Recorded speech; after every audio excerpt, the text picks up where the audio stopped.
बिस्मिल्लाहिर्रहमानिर्रहीम। रब्बिश इश्रह ली सदरी व यस्सिर ली अमरी वहलुल उक़दतम मिन लिसानी यफ़क़हू क़ौली। या मुक़ल्लिबल क़ुलूबि सब्बित क़ल्बी अला दीनिक। अस्सलामु अलैकुम प्यारे बच्चों। वालेकुम अस्सलाम। एमन क्लास को ज्वाइन करेंगी या नहीं, कुछ बता सकते हैं मुझे इस बारे में? करेंगी सर।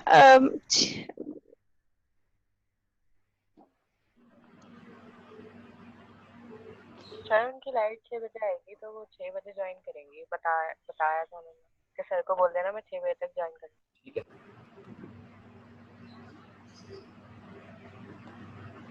अच्छा, ओके, तो चलो फिर क्लास का आगाज़ कर लेते हैं हम।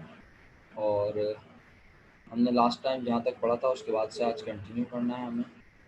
और मैं इंशाल्लाह 5 ईयर के क्वेश्चन की तरफ आप लोगों को ले जाना चाह रहा हूँ इसके फ़ौरन बाद। तो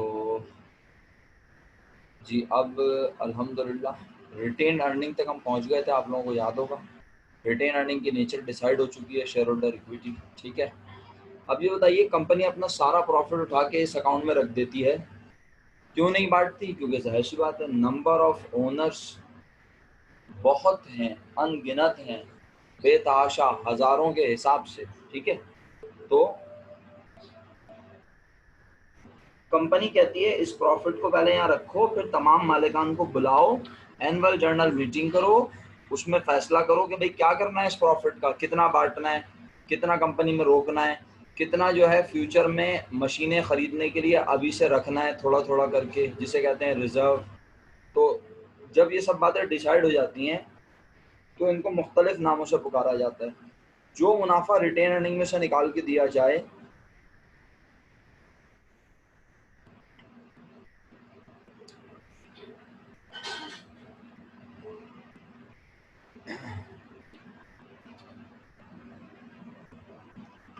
जो मुनाफा रिटेन्ड अर्निंग से निकाल कर दिया जाए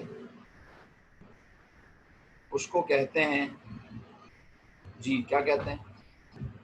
कोई शेयर करेगा? उसे कहते हैं डिविडेंड, ठीक है। जो मुनाफा रिटेन अर्निंग से निकाल कर दिया जाए उसे कहते हैं डिविडेंड। ये कोई अकाउंट नहीं है। अब डिविडेंड जैसे ही अनाउंस किया जाता है ना, जैसे ही ये तय पा जाता है कि जी डिविडेंड दिया जाएगा शेयर होल्डर्स को, मालिकान को, तो अब उस डिविडेंड से रिलेटेड दो बातें मुमकिन होती हैं। जब तक वो डिविडेंड दे ना दिया जाए, वो डिविडेंड कहलाता है डिविडेंड पेएबल, यानी अनाउंसमेंट के बाद वो डिविडेंड देना बन जाती है कंपनी की लायबिलिटी। शुक्रिया, लायबिलिटी। ओके, अब डिविडेंड कितनी शक्लों में दिया जा सकता है मेरा बच्चा? सर दो जा सकता है। दोबारा बोलेंगे? सर दो उसमें दिया जा सकता है, एक तो पैसों में दिया जा सकता है या फिर जो है चेक में दिया जा सकता है। मेरा बच्चा देखो, जब आप बोलते हो पैसों में दिया जा सकता है तो इसका मतलब है पैसे चाहे चेक दो या चाहे कैश, बात तो एक ही हो गई ना। चेक दे सर शेयर दो, में भी दे सकते एग्जैक्टली। अब आपका जवाब सही है मेरा बच्चा। इसका मतलब है डिविडेंड दो शक्लों में मालिकान के हवाले किया जा सकता है। One is called cash dividend and the second one is called stock dividend. Stock dividend में हम मालिकान को कहते हैं भाई कंपनी के पास कैश कम है, ऐसा है कि आप पहले से 500 शेयर के मालिक हैं ना, ये लीजिए 50 शेयर मुनाफे के तौर पे और ले लीजिए। तो इस तरह उन्हें मुनाफे में कंपनी स्टॉक डिविडेंड दे देती है। जब तक ये दोनों डिविडेंड ना दिए जाएं, ये दोनों डिविडेंड अलग अलग अनाउंस किए जाएं, तो ये दोनों भी होते हैं कंपनी की लायबिलिटी। लेकिन याद रहे ये डिविडेंड कहाँ से निकाले जा रहे हैं, कहाँ से निकल के आ रहे हैं? Retain earning. Exactly, retained earning से निकल कर आ रहे हैं। Very good, excellent. तो मेरा बच्चा, कंपनी रिटेन अर्निंग में से कुछ अमाउंट निकाल कर क्या कर लेती है, उसे डिविडेंड के तौर पे मखसूस कर देती है कि भाई ये मुनाफा मालिकान में बांटा जाएगा in the shape of dividend, ठीक है। अच्छा, अब कंपनी कहती है जनाब कि हम चाहते हैं कि कुछ पैसा रख लें रिजर्व के तौर पर। किसके तौर पर? रिजर्व। अच्छा, अब रिजर्व पे बहुत लंबी बात नहीं करूंगा क्योंकि आप लोगों को पकाना नहीं है मुझे, बस ये है कि हाँ जो नॉलेज मिलनी चाहिए जो फर्स्ट बीकॉम पार्ट 2 के बेस पर होनी चाहिए वो ज़रूर बताऊंगा कि रिजर्व बेसिकली दो तरह के होते हैं। एक होता है रेवेन्यू रिजर्व, एक होता है कैपिटल रिजर्व। रेवेन्यू, ये बेसिकली जो रिजर्व है ये रेवेन्यू रिजर्व कहलाता है मेरा बेटा। सर ये क्या होते हैं रेवेन्यू रिजर्व? वो रिजर्व जो हम रिटेन्ड अर्निंग से निकाल कर बनाएं। क्या बोला? वो रिजर्व जो हम रिटेन्ड अर्निंग से निकाल कर बनाएं, यानी ये रिटेन अर्निंग में क्या रखा हुआ होता है? कंपनी का हर साल होने वाला प्रॉफिट। इस प्रॉफिट में से जो हम कुछ पैसे उठा के अलग से रख लें उसे कहते हैं रेवेन्यू रिजर्व या रेवेन्यू रिजर्व्स, एक से ज्यादा भी हो सकते हैं। जबकि जो कैपिटल रिजर्व, दूसरी रिजर्व की किस्म है, वो है कैपिटल रिजर्व। कैपिटल रिजर्व याद रखना प्यारे बच्चों, कैपिटल रिजर्व की एग्जाम्पल ये रही मेरा बच्चा, कहाँ? ये रही ordinary share premium, share holder equity इसकी नेचर है, और ये ऑर्डिनरी शेयर प्रीमियम क्या है? कैपिटल रिजर्व की एक किस्म।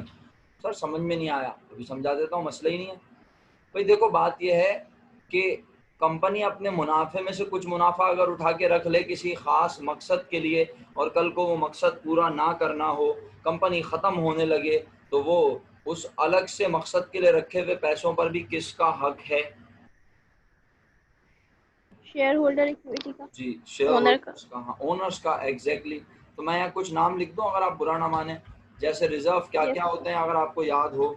सबसे पहला जो ज्यादातर आने वाला नाम होता है वो होता है जनरल रिजर्व, ठीक है। इसके अलावा और क्या होते हैं जनाब? इसके अलावा होता है रिजर्व फॉर कंटीजेंसी, एन साइलेंट होता है इसमें, कंटीजेंसी, रिजर्व फॉर कंटीजेंसी। इसके अलावा होता है रिजर्व फॉर फायर, सही है, रिजर्व फॉर फायर।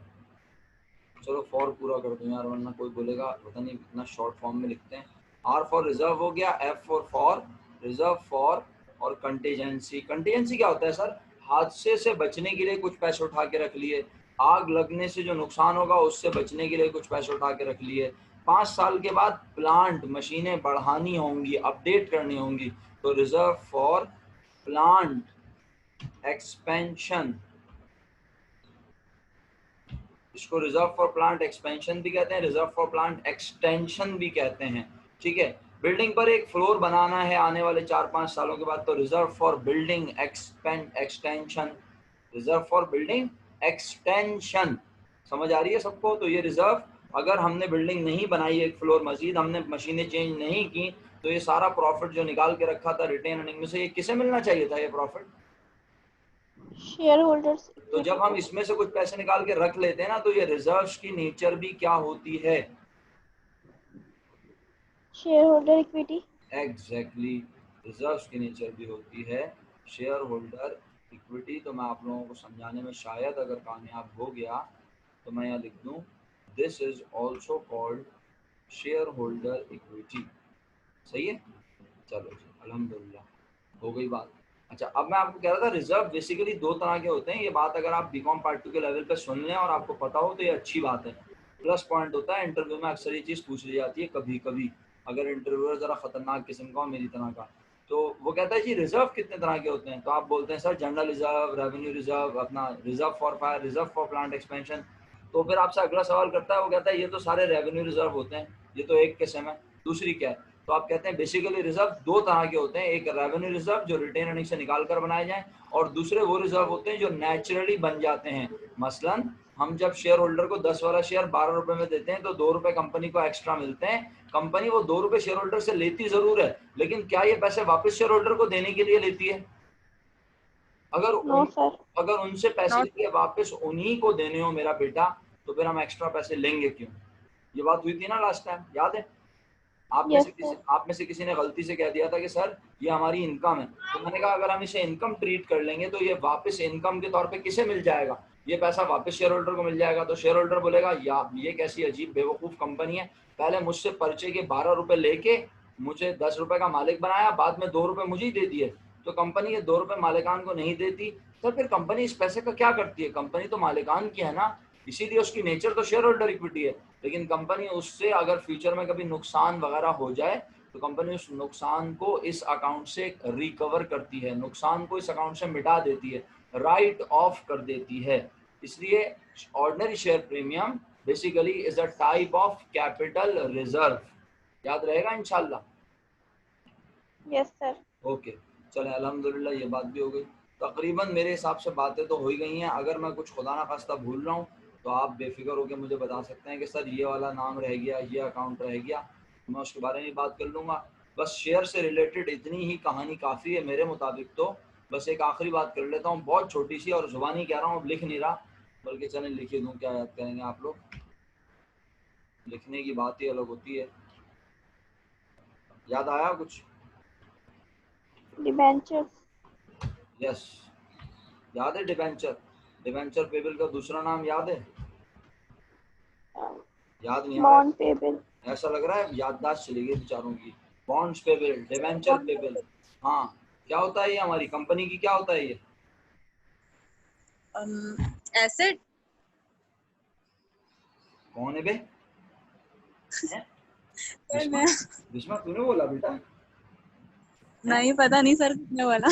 हाँ सही है सर बेटा, long term liability. Long term liability. मेरा बच्चा पेबल लिखा हुआ है इसमें बिस्मा, यकीनन तुमने ही बोला होगा। मेरा बच्चा इसमें लिखा हुआ है पेबल। पेबल माने तो इसका मतलब है पैसे अदा करने।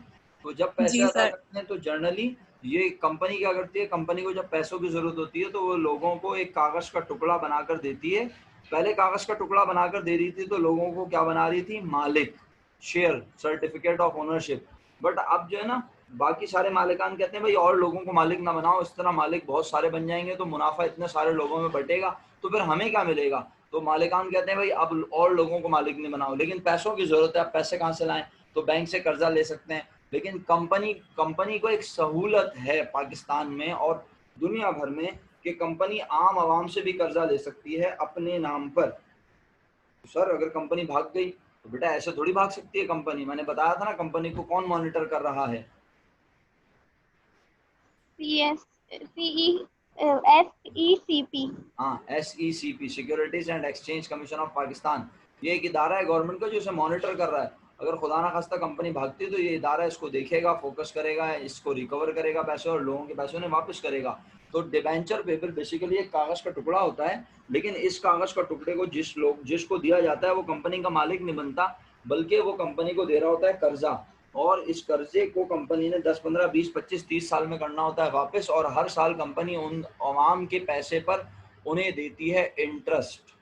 सही है। तो डिवेंचर पेबल के बारे में थोड़ा सा मैंने बता दिया, आपको आइडिया दे दिया। अब डिवेंचर भी 100 रुपए वाला डिवेंचर होता है, आमतौर पर इसकी पार वैल्यू 100 रुपए होती है। जब 100 रुपए वाले डिवेंचर को 100 से ज्यादा में इशू किया जाए तो वो प्रीमियम होता है, ठीक है। और जब 100 रुपए वाले डिवेंचर को 100 से कम में इशू किया जाए तो वो डिस्काउंट होता है। डिस्काउंट की नेचर एसेट, जैसे यहाँ भी बताई थी अगर याद हो आप लोगों को, ये लिखी हुई, ये मेरा बच्चा, ये लिखा हुआ डिस्काउंट। अगर आपको नजर आ रहा है ऑर्डिनरी शेयर डिस्काउंट, हमने इसकी नेचर डिसाइड नहीं की थी या मैंने लिखी नहीं इसकी नेचर? इसकी नेचर बता दी थी मैंने आप लोगों को, इनटेंजिबल। यस सर, बता दी थी। अच्छा हाँ, शायद ये लिखी हुई तो है ऑर्डिनरी शेयर डिस्काउंट, ये लिखी हुई एसेट्स, नॉन करंट एसेट और इनटेंजिबल, ठीक है। इसी तरह प्रिलिमिनरी एक्सपेंस की भी बताई थी ना, asset, non current asset, intangible. तो डिस्काउंट ऑन डिबेंचर भी बेसिकली एसेट है, नॉन करंट एसेट है और इनटेंजिबल है। और जो उसके ऊपर प्रीमियम मिलता है वो शेयर होल्डर इक्विटी होती है, वो मालिकान को फायदा होता है, कंपनी के मालिकान को फायदा होता है। तो उसको भी कैपिटल रिजर्व कहा जाता है। वो पैसे फॉरेन मालिकान में नहीं बांटे जाते, ठीक है। जब हम डिबेंचर को 100 से ज़्यादा में देते हैं तो वो कंपनी को फ़ायदा तो होता है, लेकिन कंपनी उस पैसे को फ्यूचर के नुकसानात से निपटाने के लिए अपने पास रखती है। ओके, अल्हम्दुलिल्लाह मेरी बात तो यहाँ पर मुकम्मल हो गई डिबेंचर से रिलेटेड भी। अब ये बताइए, मैंने आपको होमवर्क में क्या कहा था? एडजस्टमेंट देख के आनी है, अच्छा, रिव्यू करना है एडजस्टमेंट का। सारी एडजस्टमेंट रिव्यू की आप लोगों ने? किस किस ने की? ईमानदारी यस से सर। बताएं। हैंड रेस करें जरा, हैंड रेस पता चल जाएगा किस किस ने की है, ईमानदारी से। अच्छा, इसका मतलब क्या आप मुझे ये बता रहे हैं कि आपको हैंड रेस करना आता है? No sir. अच्छा, इसका मतलब है आपने पढ़ा है। चलें ठीक है, सही है, मान लिया भाई आपकी बात। हाथ नीचे कर लें, शाबाश, थक जाएंगे हाथ खड़ा रखे रखे। चलें, अब काम की बात ये कि मैं फिर आपके सामने एक सवाल रख रहा हूँ, अगर आप लोगों के पास यकीनन है और उसके एडजस्टमेंट आप ज़रा जल्दी से ड्रॉ कर लेंगे, फिर हम उसका इनकम स्टेटमेंट और बैलेंस शीट वगैरह को डिस्कस कर लेंगे इंशाल्लाह। ठीक है, तो जनाब अली मैं आपके सामने क्वेश्चन बताता हूँ, ज़रा थोड़ा हल्का क्वेश्चन शुरू में कोशिश करते हैं अटेंड कर लें। वैसे 2019 में जो क्वेश्चन आया है वो जहाँ तक मुझे याद है वो हल्का ही है बेचारा। सर जी बेटा। सर हम लोग की 5 में 2019 नहीं दिया हुआ, 2018 से स्टार्ट है, तो 2019 को लीव कर पिछले दो। साल खरीद ली थी बेटा 5 ईयर। नहीं नहीं सर, सर, इसी अभी साल खरीदी थी, खरीदी है ही नहीं। कल है ही खरीद। मैं नहीं। मेरी दोस्तों के पास है ना, अब हम लोग कोई क्वेश्चन भी नहीं कर सकते उसमें। अरे भाई तुम लोगों को पहले बताना चाहिए था ना, मैं तुम लोगों से शेयर कर लेता। अच्छा रुको मैं कुछ सर करता हूँ। मैंने इंटरनेट से वो जो क्वेश्चन है वो इंटरनेट से ढूंढा था, तो मुझे वो मिल गया था, तो मैं इन लोगों को सेंड कर दूंगी। अभी और वो वाला अभी नहीं कर सकती, अब वो वाला मिला था जो आपने होमवर्क में दिया था ना, वो। अच्छा अच्छा रुको, चलो इस पे कुछ करते हैं, रुक जाओ, कुछ इस पे अगर हो सके तो देखते हैं।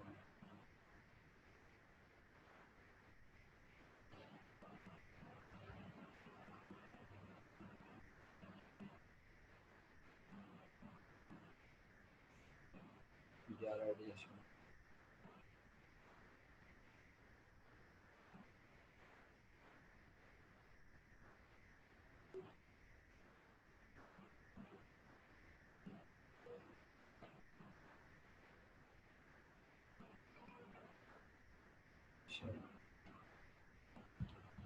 चलो पहले कोशिश करता हूँ अभी वो सवाल निकलवा लूँ जो सबके पास मौजूद हो, ताकि हमारा वक्त ज़ाया ना हो। ये है जनाब अली, स्टेटमेंट बनाना है और बैलेंस शीट नहीं मांगी इसमें, और ये 10 नंबर का सवाल है। अच्छा चलो ठीक है, इसी को कर लेते हैं, कम से कम कंप्लीट तो हो जाएगा। ठीक है। Advertising expired 2017 regular.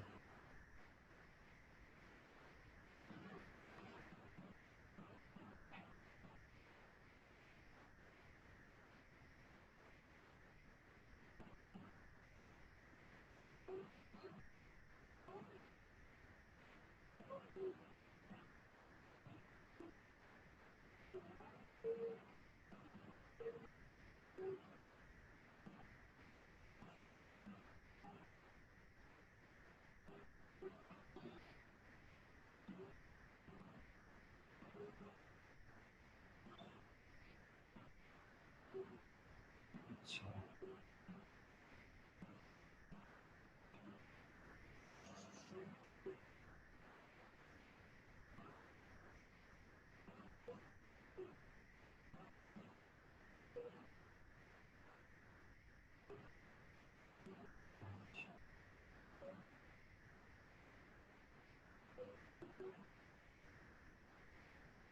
अच्छा, चलें आप लोग एक काम कीजिए, अभी मेरे सामने सॉल्व तो नहीं है, लेकिन यह है कि हम उसको सॉल्व कर लेंगे, कोई मसले वाली बात नहीं है इंशाल्लाह। हमारे पास एक सवाल है 2017 रेगुलर, अगर आप लोग ये सवाल निकाल लें।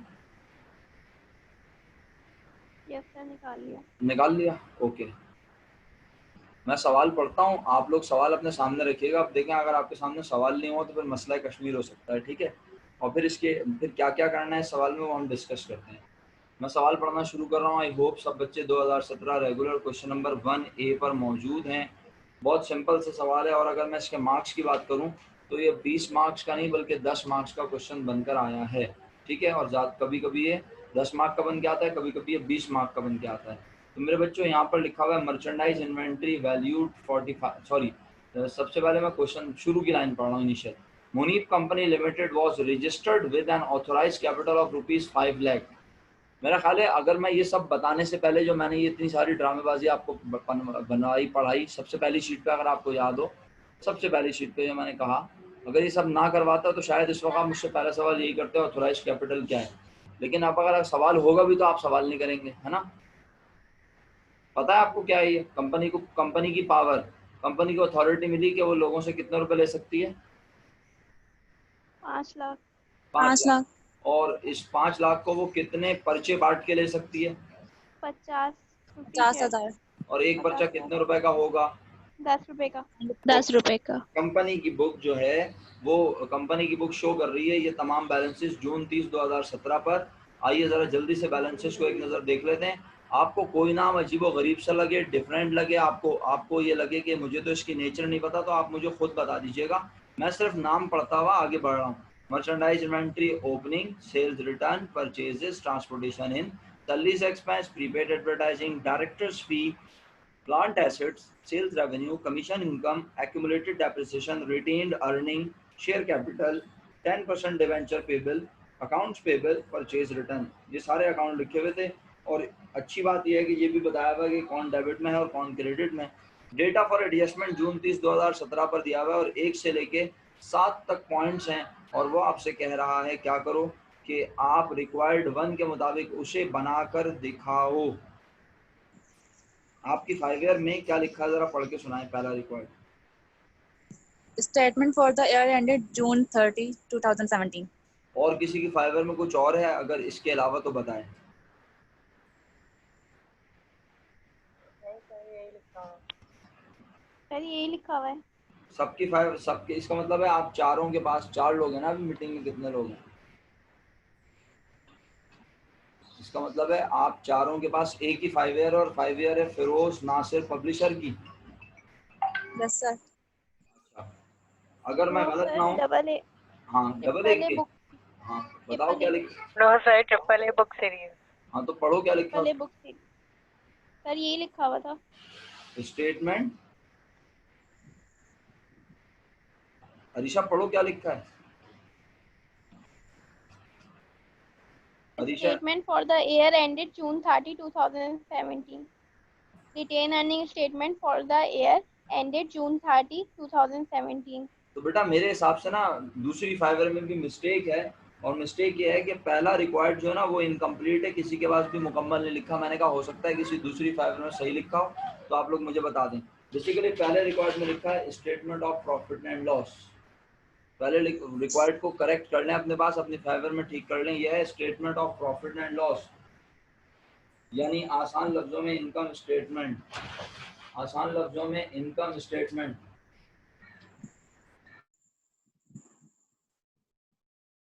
सही sir. Statement of profit and loss बनाना है, इनकम स्टेटमेंट बनाना है सबसे पहले। तो भाई इनकम स्टेटमेंट बनाना हो, बैलेंस शीट बनानी हो, लेकिन मुझे ये बताएं क्या ऊपर वाले बैलेंसेस एज इट इज रहेंगे जो दिए हुए क्वेश्चन में? No sir. No no sir sir, adjustment उसे बढ़ाएगी या कम करेगी। तो पहले सब बच्चे अपने पास रफ, बिल्कुल रफ, इतना रफ कि आपको समझ आए कि आपने क्या लिखा है, मुझे तो देखना भी नहीं है। और पेपर में भी बिल्कुल यही लॉजिक रखनी है। क्या लॉजिक? कि आप एडजस्टमेंट बनाएंगे। अच्छा तो ये सर अगर ना बनाएं तो भैया, अगर आप ना बनाएं तो ये आपकी जहानत है। लेकिन मसला ये है कि अगर अभी आपने एडजस्टमेंट नहीं बनाई और आप अपने दिमाग में एडजस्टमेंट बना के बैठे हैं वो गलत, तो आपका प्रॉफिट आएगा अलग, मेरा आएगा अलग, फिर हम लोग इसी बात पे लड़ते रहेंगे कि इनका प्रॉफिट डिफरेंट, मेरा डिफरेंट। सर करेक्ट करवा दें। जब मैं प्रॉफिट करेक्ट करवाने बैठूंगा तो पता चलेगा कि एक सैलरी एक्सपेंस लिख के बैठा हुआ है 40, एक लिख के बैठा हुआ है 60।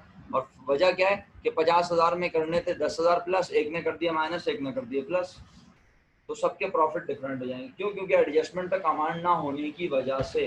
खुदा ना खास्ता मैं आपकी काबिलियत पे शक नहीं कर रहा हूँ, आप बहुत काबिल लोग हैं माशाल्लाह, बहुत ज़हीन है। लेकिन मैं सिर्फ ये कहना चाह रहा हूँ कि एडजस्टमेंट का एक पेज पे होना ज़रूरी है, यानी हम सब का एक पेज पे होना ज़रूरी है। तो आप क्या करेंगे पेपर में, अगर आपका दिल चाहे, अगर आप अपने आप को खुद समझते हैं कि बहुत ज़हीन है, आप बहुत अक्लमंद हैं, एडजस्टमेंट में मिस्टेक का कोई चांस नहीं है, तो आप पेपर में मत बनाना एडजस्टमेंट, सिर्फ दिमाग में बना लेना। एक नज़र पढ़ के सोच लेना कि इस पॉइंट की क्या एडजस्टमेंट बनेगी।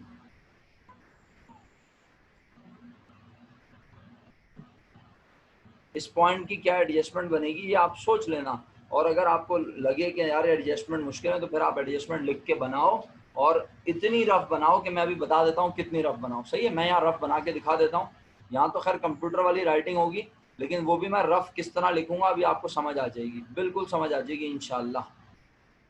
अच्छा 2017 रेगुलर, मैंने मजे की बात है यहाँ लिखा हुआ तो है कम वक्त, लेकिन पता नहीं अमाउंट कहाँ से उठाई है ये समझ में नहीं आता मेरे को।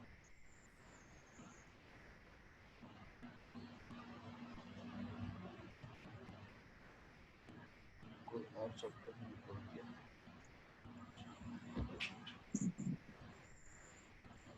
अच्छा चलो आओ एडजस्टमेंट खेलें। तो भाई पहले मैं आपको 5 मिनट्स का टाइम दूं, आप एडजस्टमेंट बनाएंगे, खुद एडजस्टमेंट बनानी आती है ज़रा? आप लोगों ने बोला ना आपने पढ़ी है, तो मैं एडजस्टमेंट मर्चेंडाइज इन्वेंट्री की एडजस्टमेंट है, उसके बाद कौन सी है, एडवर्टाइजिंग की है, इंटरेस्ट की है, एक्रूड सैलरीज है, डेप्रिसिएशन है, आउटस्टैंडिंग कमीशन है, और 7 में डायरेक्टर ने फैसला किया है कि कैश डिविडेंड देंगे। अगर आप 7th एडजस्टमेंट ना भी बना पाए तो मैं हेल्प कर दूंगा 7 में, लेकिन 1 से लेके 6 तक एडजस्टमेंट तो आप खुद कोशिश करें। क्या ख्याल है? बिस्मिल्लाह करें। जी जनाब अली। कौन? एमन आ गई? जी सर, अस्सलाम वालेकुम। वालेकुम सलाम। चलो भाई एमन 2017 रेगुलर का क्वेश्चन निकालो फटाफट और एडजस्टमेंट बनाना शुरू कर दो तेजी से, फिर बाकी बात बाद में होगी। 2017 regular question number 1A advance accounting का पेपर। एडजस्टमेंट 1 से लेके 6 तक खुद बनानी है आप लोगों ने, और कैसे बनानी है मैं मिसाल दे रहा हूँ, पहली एडजस्टमेंट की मिसाल दे रहा हूँ मैं, सही है? सब देख लें ज़रा, अभी अभी काम आप बेशक शुरू कर दें। और एमन इंतहाई रफ बनाना, इतनी रफ कि बस तुम ही पढ़ सको, वो पेपर में तो लिख के बनानी भी नहीं है, ना रिक्वायर्ड में लिखा है ना आज तक कभी लिखा आया।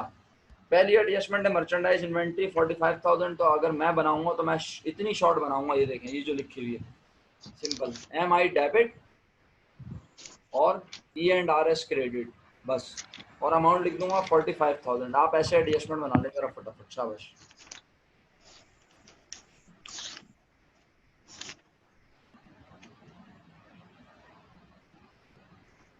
सब बच्चे तेजी से अब ये एडजस्टमेंट बनाएं।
मीटिंग खत्म होने के बाद तकरीबन 3 से, अभी तो खैर 10 मिनट है, हो सकता है इससे पहले आप एडजस्टमेंट बना लें। अगर आपने बना ली तो हम फ़ौरन मीटिंग ख़त्म होते ही कनेक्ट कर लेंगे दोबारा, इंतज़ार नहीं करेंगे।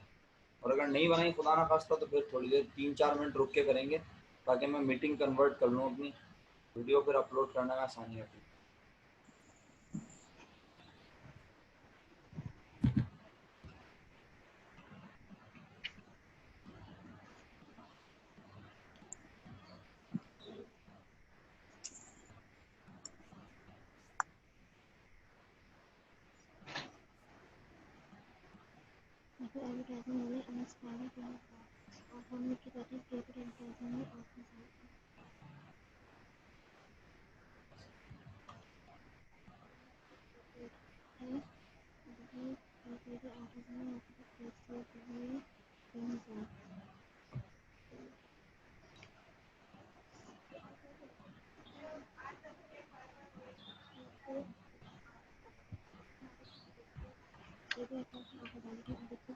सर ये जो थर्ड एडजस्टमेंट है इसमें 6/12 होगा ना, डिबेंचर्स वाली?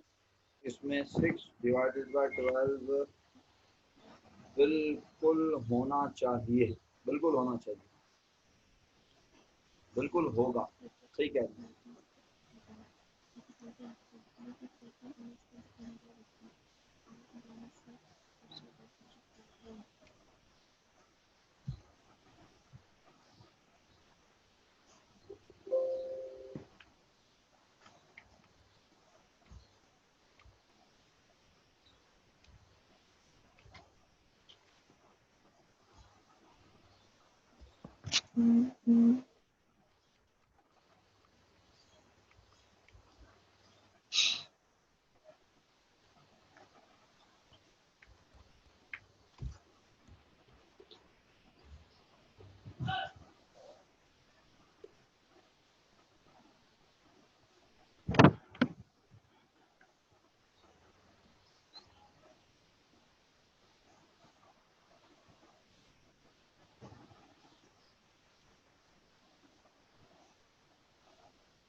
देखें ये जो 4-5-6 मिनट गुजर रहे हैं ना हमारे, ये पेपर में बहुत कीमती होंगे, याद रखिएगा। तो आप जितनी तेजी से एडजस्टमेंट बनाएंगे उतनी तेजी से आप इस सवाल को अटेम्प्ट कर लेंगे, ओवरकम कर लेंगे।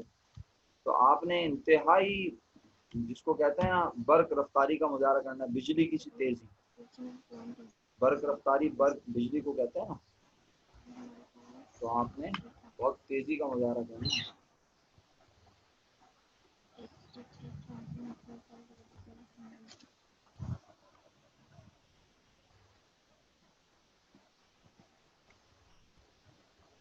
कोई जर्नल का फॉर्मेट नहीं बनाना अपने रजिस्टर में। अगर किसी ने बनाया है तो बेवकूफ़ी की है।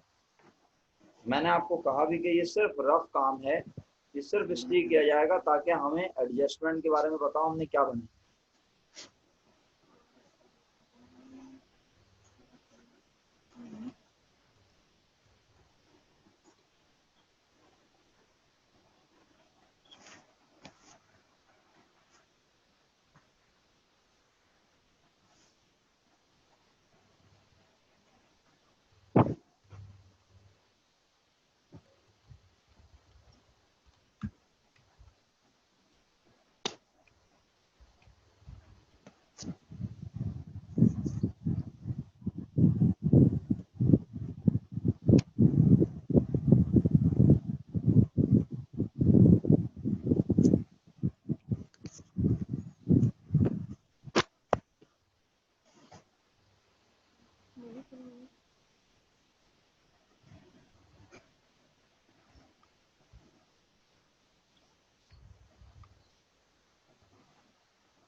चलो जी, दूसरी एडजस्टमेंट मैं लिखना शुरू करूँ। अब थोड़ी सी एडवर्टाइजिंग अनएक्सपायर्ड, कितनी बना ली आप लोगों ने एडजस्टमेंट? 3, 4, 5? हरीशा कौन सी एडजस्टमेंट दो? बिस्मा अच्छा 6 वाली पे, 6 पे। कमीशन वाली पे। चलो बना लो 6 बना लो, फिर 7 छोड़ दो, बेशक 7 हम साथ मिलके कर लेंगे। सही है। रिफत कौन सी एडजस्टमेंट बना रही है बेटा? सर मैं 7th बना रही हूँ। अच्छा एमन, ये एमन की आवाज थी मेरा ख्याल, अगर मैं गलत ना हूँ। हाँ ये एमन की आवाज थी। रिफत आपको आवाज आ रही है मेरी बेटा? अच्छा ओके, मैं 6 ओके 5 बना रही हूँ। ओके ओके बना लो मेरा बच्चा।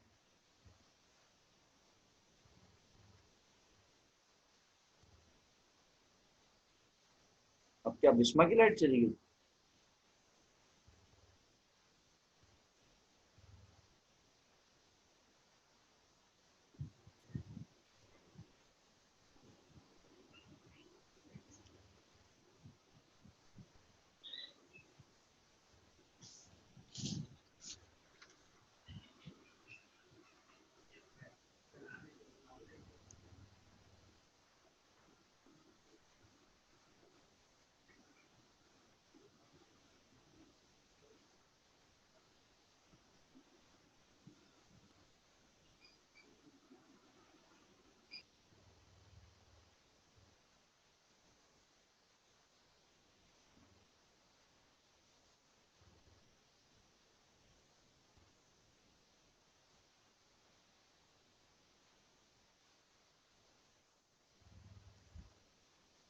2 मिनट रह गए मुसलमानों, छठी एडजस्टमेंट में फंस गया तुम लोग तो।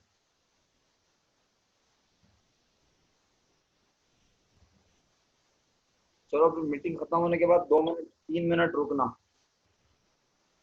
मीटिंग खत्म होने के बाद 3 मिनट्स के बाद ज्वाइन करना, सही है? फौरन ज्वाइन नहीं करना, क्योंकि मैं मीटिंग को कन्वर्ट होने दूंगा वीडियो में, ताकि वीडियो बन जाए। जैसे कि एमन ने देर से ज्वाइन किया था। ओके, बिस्मा ने बना ली, वेरी गुड। बिस्मा डिस्कनेक्ट करके बना रही थी क्या? नो सर, नेट बंद हो गया था। अच्छा अच्छा, मुझे लगा मेरी आवाज डिस्टर्ब कर रही है आपको। ठीक है, नहीं सर। ओके।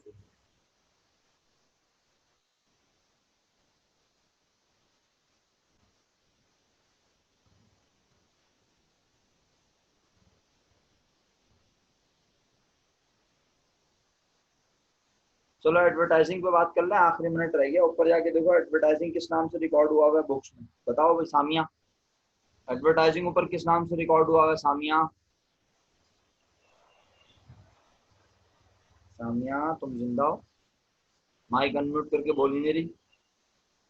प्रीपेड एडवर्टाइजिंग के नाम से हुआ हुआ है सर। सामिया बेटा, जी सर। एक मिनट, एमन की आवाज भी नहीं आ रही मुझे, तो किसी की भी आवाज नहीं आ हेलो। रही, सामिया की आवाज भी नहीं आ रही। रुक जा रुक जा, क्या हो गया अचानक? हौसला, सही है, स्पीकर तो सही है, सब मामला सही है। हेमंत दोबारा कुछ बोलना, सर अब आ सामने रही तुम्हारी आवाज नहीं आ रही, किसी की भी नहीं आ रही, रीशा की भी नहीं आ रही।